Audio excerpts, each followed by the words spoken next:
Hey everybody. Sean and Kelly here, Price and Price Group of Samson Properties. And what are we talking about today? Today we are talking about how, the best indicator of future behavior is taking a look at the past behavior. We're going to tell you, buyers sitting on the fence and waiting for the market to crash and really buy that house. You're going to get, what, the biggest bang for your buck? Biggest bang for your buck? Yeah. We're going to show you when that is based on history. All right, here we go. Okay, so we're going to look at the history since the 1940s to see what the market has done and if it is a good strategy to try to time the market and if it is a good strategy to wait for that market crash to come. Yeah, that's back when you were born. That's wrong. So wrong. All right. So before we get into this, I want to look into it. I want to give some perspective with what these numbers actually mean. So I'll be reading the numbers for you. Yes, because I don't have my glasses on. So first thing to consider is when they're determining these values and the ups and downs, they're doing that based on median house price. So keep in mind, and we've talked about this numerous times on other market reports, median house price is when you take 10,000 houses that sold, is the house price of the 5,000th house. It's the one right in the middle. Right. So it doesn't necessarily mean that 5,000th house price went average, up or down. Right? It's not the average. It's just the house that fell in that market. So it kind of gives us an idea of what people are buying, but it doesn't tell us a value of a property. You have to actually look at the individual properties to see. But we're going to use that in this example just to show historically what's happened. Yeah, and median is usually what's used across the board when talking about real estate numbers, right? It's the median. So that's why we're going to stick with that. And the reason, my understanding is the reason they use that is because it's a large sampling, so they don't want high numbers or low numbers to skew it. They want what was right in the middle. So, so before we dive in, I want to look into three scenarios here real quick. The first one is we're going to look at $1 million house today. Okay, and we're going to talk about in the future. So we're going to take this $1 million house and we're going to look at what happens with a 5% appreciation over 3 years. What happens to the value of that house? Right. So the first year, 5% appreciation is $1,050,000. Yep. So you just got $50,000 in only 1 year time from your $1 million purchase. That's right. That's right.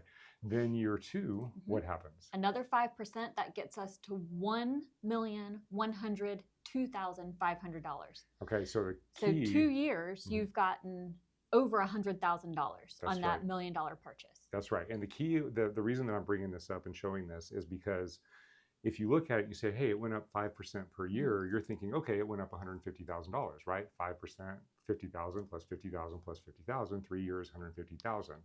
But what actually happens is the first year it became a house worth $1,050,000. Right. So then it's 5% of So they that go value. on top of each other, right? It's like this. It's not always based on that base number. That's exactly it. So it's a stacking number. So by year three, we now have $55,000 in appreciation. You have now increased your value, your money, how do I say? Your equity. Yes, by $156,625. Yeah, beautiful. So what does that mean, actual number? So we're saying it's not going to be 15%, 5 times 5 times 5. Right. It actually comes out to 15.6%. That's right. Okay. And that's on $1 million house. It's not going to be 15.6% on every price, right? Because it's of that initial value. Yeah. Your appreciation is going to be a little bit different. Right.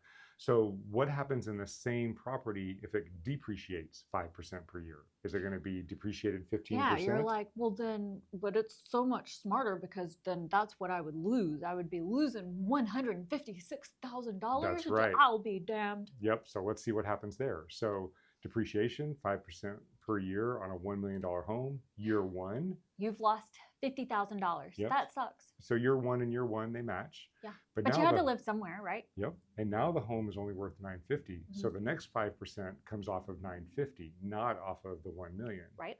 So now you lose, what is that? $47,500. Yeah, you're at $9,025. Yep. And then you don't want to sell it then. I'll tell you that right now. The only time you lose money is when you sell it. Yeah, don't do that. Right now you're fine. That's right. You're fine. And then year three, because you're again coming off that 902,500 or 500, you lose 45,000. Notice the depreciation number is going down each year, whereas the appreciation number was going up. Right. So in depreciation, in the same scenario, you've actually only gone down 14 point, what is that? 3. 3%. It's not an 8. That's right. Take a guess. So there's actually a difference there of 1.3% of appreciation versus depreciation, because the numbers, you have to know how the numbers work to actually see what these values equal. So as we're looking at this next chart, keep that in mind. Okay. And then, I mean, really like 1 point something% sounds like chump change, but think about that when you're looking at interest rates. And you know, we're all playing the whiny crybaby game whenever they go up by even 1/4%, right? Because it does make a difference. So over 1%, that's a big thing there. That is, and or a small thing. True. Depending on what you're looking at. And the thing is, let's say that you're waiting for 3 years for this market crash to happen. In that 3 years, you have now appreciated $156,000. So when you go to buy that house, let's say you do get that, and let's say you buy at the 3rd year of 5% depreciation, that 1.6%, you're still paying over $60,000 more for that house. But you think you did well because you waited for the numbers to come down, but it came down from a number that was super high. So that's where the catch is, and that's what people are dealing with in this market and think right about now. Too, how long do you plan on being in a house? Yeah, you know, right? I mean, the average homeowner's in a house, what, between 5 and now 7 it's like years. 5 and 7 years. Yeah. I mean, I think it's starting to go to 4 a little bit in some areas, but consider that too. Yeah, and the only time you lose money is if you sell when the prices are down. So it doesn't change your payment, it doesn't change anything if the values do go down. So this chart is a beautiful chart. This is started in 1942, and it shows what the market has done year over year. Now, this doesn't mean that, you know, in the middle of 56? It doesn't mean that in the middle of 1956, even though it was a 1% appreciation, it doesn't mean that maybe it didn't drop 5% at one point, but then it went back up. So it's an up and down, but the year finished out at 1% appreciation. So with this graph, over the last, 81 years, 73 years have had positive appreciation. 1 year has been neutral, where it was just flat, and only 7 years have lost money. Of those 7 years, 5 of them occurred during the 2008 crash. And they were significant. There was 1 year that was pretty significant. Yeah, it was 12%. I mean, that was pretty serious. And that's when, you know, we saw a lot of changes with real estate laws and regulations with lending and all that kind of stuff. I mean, that was it forced a change that I think was very, very necessary. But how many recessions and how many depressions do we have during this time frame? How many fluctuations in real estate and interest rates do we have? I mean, look at the 1980s. This is when it was in the 16% interest rates, and the prices did not come down. So the important thing to this is, if you are sitting back and you're waiting for this market to crash, number one, if it does, and it may correct a little bit, but it might be a 1% or a 4% correction. But how much are you losing as you wait over the years as those prices keep going up? Because our appreciation levels have been ridiculous the last several years. So if you've been waiting since 2020, and even if you got a 12% reduction next year, you just lost probably 38% on your money, because you waited through all of that appreciation that happened. So the point there is, the best time to get into real estate was 10 years ago. The next best time is today. All right. The worst time was in 2006, and you like sold it in 2008. That was like the worst. That's the key. The only way you lose money is if you sold it when it was red. We were that, right? We bought in 2005. We bought a house, top of the market. We had a terrible lending situation. I mean, it was shady to the point that they lost our loan file. And it all worked out beautifully. But I mean, it was weird and like would never happen again. But what I'm saying is, it's like, where's the real risk? Real risk. Because you have the control, unless you have to move for a job or something, but hopefully there's a financial gain there. And even then, just rent the property. You know, you don't have to liquidate the property when the values are down. Right now, we have so many people needing homes that, you know, they're having to rent and lease and wait for builders to finish building, that you're not going to have a problem. Like, this is going to be a good investment as investments go these days. That's right. So our advice, it's a bad strategy to wait. It's a bad strategy to wait for that market correction to happen. And Yeah.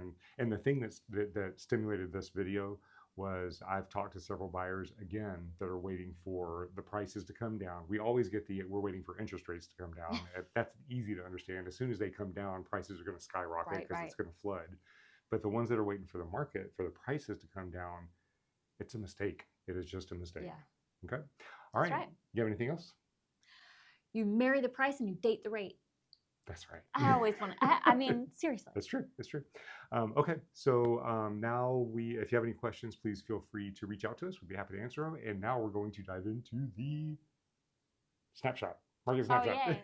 Okay, here we are with this week's market snapshot. What's happened in the Northern Virginia real estate market in the last 7 days in under 5 minutes, and go. All right, everybody. As usual, that wavy orange line is our buyer activity, and the wavy blue line is the new listings that have hit the market. Okay, it looks like Sean's going to tell us what's going on. Can you see it without your glasses? I can see it. So our buyer activity did increase pretty significantly over the last 7 days, which we were kind of expecting to happen. You had the holidays and everything. We expect them to drop this week. Holidays? The college graduation. College graduations, not holidays. By the way, shout out Phoenix. Our oldest graduated. Whoa, whoa. Yep, GW 2 degrees. So buyer activity did rebound, and then it's probably going to drop off this week because it's Memorial Day weekend. So we'll see. We'll see that correct. Inventory is continuing to increase. Yeah. So our gap here did increase a little bit, but as a general rule, they're getting closer together. You don't think it increased?